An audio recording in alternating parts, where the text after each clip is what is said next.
Hi students, இந்த வீடியோவில் பார்த்தீங்கன்னா நம்ம state board, CBSE, other board ஸ்டூடெண்ட்ஸ்க்கான கவுன்சிலிங் ஷெடியூல் தான் பார்க்க போகிறோம். ஸோ இது பார்த்தீங்க அப்படின்னா ஷிஃப்ட் 2க்கானது. இது எங்கே நடக்குது அப்படின்னா எஸ்ஆர்ஜி ஆடிட்டோரியமில் தான்.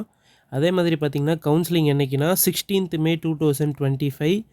யார் யாருக்குன்னு பார்த்தீங்கன்னா நீங்கள் அதிகமாக எதிர்பார்த்த பிசிஏ, பிபிஏக்கானது தான். ஸோ பிபிஏக்கு பார்த்தீங்கன்னா நீங்கள் கட் ஆஃப் வந்து 330 வச்சுருக்கணும். பிபிஏ வித் மேத்தமேட்டிக்ஸ் அப்படின்னா 300 வச்சுருக்கணும். பிகாம் கம்ப்யூட்டர் அப்ளிகேஷன் அப்படின்னா 350 வச்சுருக்கணும். அதே மாதிரி நீங்கள் பிசிஏ அதிகமாக கேட்டது பிசிஏ தான். ஸோ பிசிஏக்கு பார்த்தீங்க அப்படின்னா 360 கட் ஆஃப் நீங்கள் வச்சுருக்கணும்.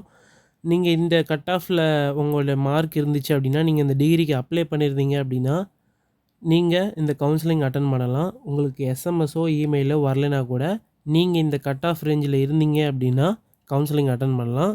ஸோ அவங்க கொடுத்துருக்க அந்த டைமிங்க்கு நீங்கள் கவுன்சிலிங் அட்டன் பண்ணுற மாதிரி இருக்கும். ஸோ நெக்ஸ்ட்டு பார்த்தீங்க அப்படின்னா இந்த டாக்குமெண்ட்ஸ்லாம் நீங்கள் எடுத்துகிட்டு போகணும். வீடியோ பாஸ் பண்ணி இதில் என்னெல்லாம் இருக்கோ அதெல்லாம் நீங்கள் கரெக்டாக எடுத்துகிட்டு போயிருங்க. தேங்க்யூ ஃபார் வாட்சிங்.